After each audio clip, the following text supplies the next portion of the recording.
नमस्कार मंडळी, welcome back to my channel Gapshap banded. चला तर पाहूया श्री रामचरितमानस या पुस्तकाचा पुढचा भाग. तिचे रूप पाहून नारद मुनी वैराग्य विसरून गेले आणि बराच वेळ तिच्याकडे बघतच राहिले. तिची लक्षणे पाहून मुनी स्वतःला विसरून गेले आणि मनात हर्षित झाले. परंतु प्रकटपणे त्यांनी लक्षणे सांगितली नाहीत. त्या लक्षणांचा विचार करून ते मनात म्हणाले, जो हिच्याशी विवाह करील तो अमर होईल आणि रणभूमीमध्ये त्याला कोणी जिंकू शकणार नाही. ही शीलनिधीची कन्या ज्याला वरील सर्व चराचर त्याची सेवा करेल. ती सर्व लक्षणे मुनींनी मनात ठेवली आणि राजाला त्यांनी आपल्या मनाने काही लक्षणे सांगितली. राजाला मुलीची सुलक्षणे सांगून नारद निघून गेले.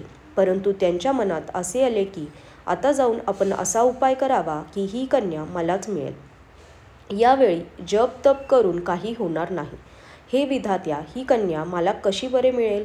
यावेळी मला खूप लावण्य आणि अत्यंत सुंदर रूप हवे. ते पाहून राजकुमारी माझ्यावर भाळून जाईल आणि वरमाला मला घालील. आता असे करावे, भगवंतांकडे सौंदर्य मागावे. परंतु त्यांच्याकडे जाण्यास फार वेळ होईल. परंतु श्रीहरींच्या शिवाय माझा हितचिंतक कोणी नाही, म्हणून यावेळी तेच मला साह्य करोत म्हणजे झाले. त्यावेळी नारदांनी भगवंतांना पुष्कळ प्रार्थना केली.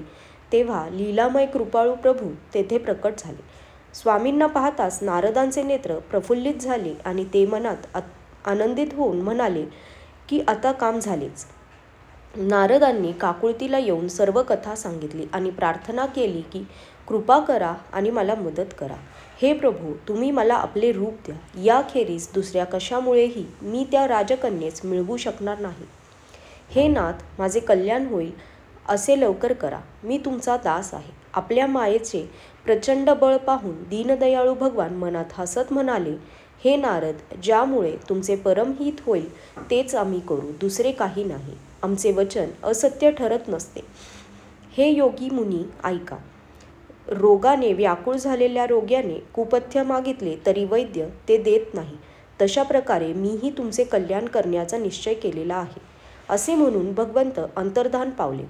भगवंताच्या मायेचा अधीन झालेले मुनी इतके बुद्धिहीन झाले होते की ते भगवंताची रहस्यमय वाणी समजू शकले नाहीत. ऋषीराज नारद स्वयंवरासाठी बनवलेल्या मंडपाकडे गेले. राजे मोठे नटून थटून आपल्या परिवारासह आपल्या आसनावर बसले होते.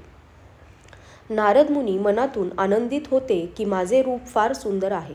राजकन्या मला सोडून दुसऱ्या कुणालाही वरणार नाही.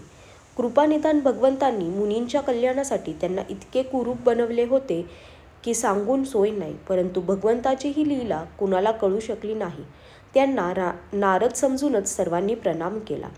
तेथे शिवांचे 2 गण होते. त्यांना सर्व रहस्य समजले होते.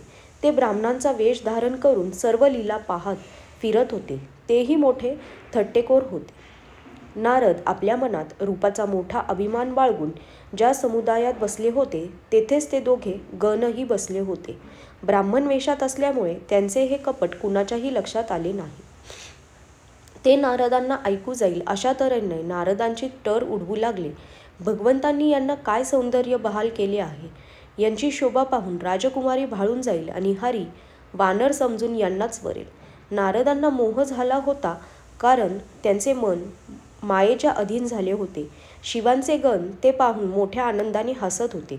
त्यांची टवाळी मुनी ऐकत होते, परंतु बुद्धी भ्रमात पडल्यामुळे ती त्यांना समजत नव्हती. त्या गोष्टी त्यांना स्वतःच्या प्रशंसेच्या वाटत होत्या. ही बाब इतर कुणालाही समजली नाही. फक्त राजकन्येने नारदांचे ते रूप पाहिले. त्यांचे तोंड माकडासारखे होते आणि ते भयंकर शरीर पाहताच राजकन्येला राग आला. मग राजकुमारी सख्यांबरोबर जणू राजहंसीसारखी चालत निघाली.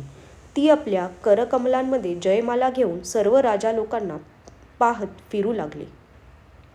जिकडे नारद रूपाच्या घमेंडीमध्ये फुगून बसले होते तिकडे तिने चुकूनही बघितले नाही. नारद मुनी वारंवार मान उंचवून बघत होते आणि चरफडत होते. त्यांची ती दशा पाहून शिवगण हसत होते. कृपाळू भगवंतही राजाचे शरीर धारण करून तेथे जाऊन पोहोचले. राजकुमारीने आनंदित होऊन त्यांच्या गळ्यात जयमाला घातली. लक्ष्मी निवास भगवंत नवरीला घेऊन गेले. सर्व राजे मंडळी निराश झाली. मोहामुळे नारद मुनींची बुद्धी नष्ट झाली होती. त्यामुळे ते राजकुमारी गेल्याचे पाहून खट्टू झाले, जणू गाठीतील रत्न हरवले होते. तेव्हा शिवांचे गण हसून म्हणाले की जाऊन आरशात आपले तोंड तर बघा. असे म्हणून ते दोघे घाबरून पळून गेले. मुनींनी पाण्यामध्ये डोकावून आपले तोंड पाहिले. आपले रूप पाहून त्यांना फार राग आला. त्यांनी शिवांच्या त्या गणांना कठोर श्राप दिला. तुम्ही दोघे कपटी आणि पापी राक्षस व्हाल. तुम्ही माझे हसे केले, त्याचे फळ भोगा. यापुढे कोणा मुनीची फजिती कराल? आजच्यासाठी धन्यवाद.